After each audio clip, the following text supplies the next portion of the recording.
हाँ तो दोस्तों इस वीडियो के अंदर हम TGIF एग्री बिजनेस के आईपीओ के बारे में बात करेंगे और जानेंगे कि इस आईपीओ के अंदर आपको कितना लिस्टिंग गेन मिल सकता है और आपको इस आईपीओ के अंदर अप्लाई करना चाहिए या नहीं। चलिए शुरू करते हैं। तो देखिए सबसे पहले हम ये जानेंगे कि ये कंपनी क्या काम करती है, क्योंकि जो कंपनी है 2014 में ये कंपनी स्टार्ट हुई है, यानी कि लगभग अगर हम देखेंगे तो 9 से 10 साल ये कंपनी को स्टार्ट हुए हो चुके हैं। क्योंकि जो कंपनी है कंपनी फ्रूट्स एंड वेजिटेबल्स का जो कल्टीवेशन होता है उससे रिगार्डिंग ये कंपनी में काम करती हुई नजर आती है। अगर हम देखेंगे तो कौन कौन से यहाँ पे जो फ्रूट्स है उसके अंदर ये कंपनी कल्टीवेशन करती है, तो देखिए पोमोग्रेनेट्स हो गया, ड्रैगन फ्रूट हो गया, इसके अलावा जो टिम्बर का जो प्लांटेशन होता है तो इससे रिगार्डिंग यहाँ पे जो भी कल्टीवेशन का काम होता है वो ये कंपनी में करती हुई नजर आती है। अगर हम कंपनी के फार्म लैंड के बारे में अगर हम बात करेंगे तो अजारी हो गया, कसिंद्रा हो गया और कोजरा, ये इन 3 एरियाज के नाम में कंपनी के फार्म लैंड नजर आते हैं। और इसके अलावा अगर हम यहाँ पे कंपनी के बिजनेस मॉडल की अगर हम बात करेंगे तो मेनली यहाँ पे B2B वाला बिजनेस मॉडल हमें यहाँ पे कंपनी का नजर आता है। तो यहाँ पे रिटेलर्स और रिटेल चेन्स वगैरह और होलसेलर्स होते हैं तो उन्हें ये कंपनी हमें सेल करती हुई नजर आती है। अगर हम कंपनी के एम्प्लॉइज की अगर हम बात करेंगे तो हार्डली 8 लोग यहाँ पे कंपनी के नाम में भी काम करते हुए नजर आते हैं। तो देखा जाए तो काफी छोटी कंपनी अभी करंटली हमें ये कंपनी अभी नजर आती है। अब अगर हम ऑब्जेक्टिव की अगर हम बात करेंगे तो देखिए यहाँ पे कंपनी को कुछ एग्रीकल्चरल इक्विपमेंट यहाँ पे कंपनी को बाय करना है तो उससे रिगार्डिंग यहाँ पे कंपनी का आईपीओ में आता हुआ नजर आ रहा है। और बाकी अगर हम देखेंगे तो वर्किंग कैपिटल यानी कि जो डेली टू डेली कैश के रिक्वायरमेंट होते हैं उसके रिगार्डिंग यहाँ पे कंपनी का आईपीओ में आता हुआ नजर आ रहा है। अब अगर हम यहाँ पे कंपनी के फाइनेंशियल्स के बारे में अगर हम बात करेंगे तो देखिए 2021 में लगभग 1 करोड़ 81 लाख के लगभग कंपनी का रेवेन्यू था और उसके अगेंस्ट लगभग 38 लाख के लगभग कंपनी ने प्रॉफिट कमाया था, जो कहीं ना कहीं देखा जाए तो अराउंड 20% के लगभग का नेट प्रॉफिट का मार्जिन हमें कंपनी का नजर आता है। तो यहाँ पे जो मार्जिन है वो यहाँ पे कंपनी का ज्यादा है, लेकिन यहाँ पर अगर हम ऐसे टर्नओवर की अगर हम बात करेंगे तो वो कंपनी का कम है और इसकी वजह से हमें जो रेवेन्यू का नंबर है वो इतना ज्यादा यहाँ पे देखने को नहीं मिल रहा है।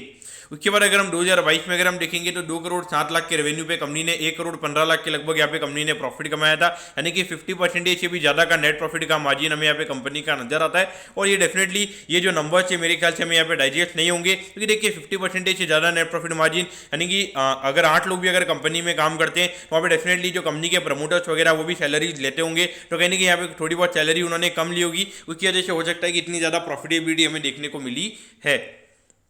और क्या अगर हम 2023 में अगर हम बात करेंगे तो 2 करोड़ 32 लाख के रेवेन्यू पे कंपनी ने सीधा 1 करोड़ 30 लाख के लगभग का यहाँ पे कंपनी ने प्रॉफिट कमाया था। और उसके बाद अगर हम अभी 8 महीने के हिसाब से अगर हम कंपनी के नंबर्स को देखेंगे तो 1 करोड़ 71 लाख के लगभग कंपनी का रेवेन्यू का नंबर हमें यहाँ पे नजर आता है और उसके अगेंस्ट अराउंड 81 लाख के लगभग कंपनी ने प्रॉफिट कमाया है। देखिए 8 महीने के हिसाब से अगर हम देखेंगे तो ये इंडिकेट कर रहा है कि पर मंथ लगभग 10 लाख के लगभग यहाँ पे कंपनी प्रॉफिट कमा रही है। तो उसके हिसाब से यहाँ पे एनुअलाइज टर्म में 1 करोड़ 20 लाख के लगभग का प्रॉफिट हमें यहाँ पे कंपनी का होता हुआ नजर आ सकता है। तो देखिए अगर हम ऑल ओवर देखेंगे तो कंपनी का नेट प्रॉफिट मार्जिन वाला जो नंबर है वो यहाँ पे हमें अच्छा नजर आता है। लेकिन अगर हम ग्रोथ की अगर हम बात करेंगे तो देखिए यहाँ पे 1 करोड़ 81 लाख से अभी लगभग 2.5 करोड़ के लगभग ही कंपनी का रेवेन्यू का नंबर गया है। तो इतने लोअर बेस इफेक्ट पे भी लगभग 3 से 4 साल यहाँ पे कंपनी को बिजनेस करते हुए हो गए हैं और वहां पर भी अगर कंपनी के नंबर्स अगर डबल नहीं हुए तो कहीं ना कहीं देखा जाए तो यहाँ पे बियॉन्ड पॉइंट जो कंपनी का बिजनेस है वो हमें ग्रो होता हुआ नजर नहीं आ रहा है।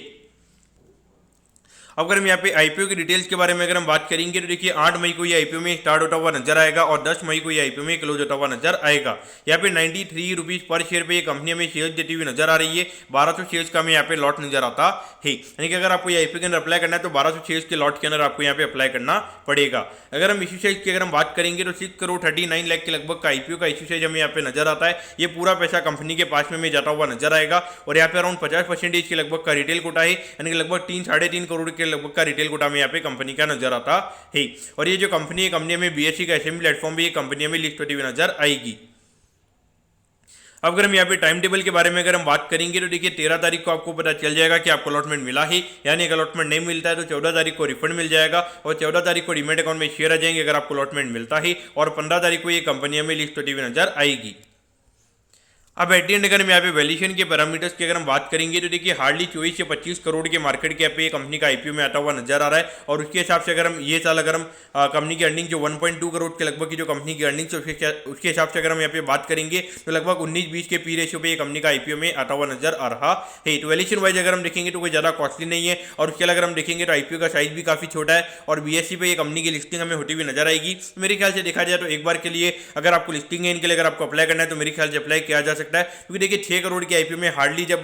जो फ्री फ्लोट होगा हार्डली 1.5 से 2 करोड़ के लगभग के जो शेयर्स होंगे वो हमें यहाँ पे प्री मार्केट में सेल होते हुए नजर आएंगे। और 2 करोड़ के शेयर पे अगर 3 करोड़ की डिमांड भी अगर आ जाती है तो वहाँ पे सीधा 50% ये कंपनी हमें ऊपर खुलती हुई नजर आ सकती है। तो पॉइंट से देखा जाए तो मेरे ख्याल से अगर आपको अप्लाई करना है तो लिस्टिंग के लिए यहाँ पे अप्लाई किया जा सकता है, लेकिन मेरे ख्याल से जो अलॉटमेंट के चांसेस रहेंगे वो यहाँ पे काफी कम रहेंगे। मेरा जो मेनली फोकस जाएगा जो 2 मेन बोर्ड आईपीओ हमें यहाँ पे 8 से 10 तारीख को ओपन होते हुए नजर आएंगे, मेरा मोस्टली 90% जो मेरे फंड जाएंगे वो 2 मेन बोर्ड आईपीओ के अंदर ही जाते हुए नजर आएंगे। तो दोस्तों मैं कहता हूँ कि टीजीआईएफ एग्री बिजनेस के आईपीओ के बारे में आपको सब कुछ समझ में आ गया होगा। अगर आपकी कोई भी क्वेरीज है आप कमेंट कीजिए, मैं जरूर आपके कमेंट पर रिप्लाई करूंगा। ओके दोस्तों, thank you, have a nice day.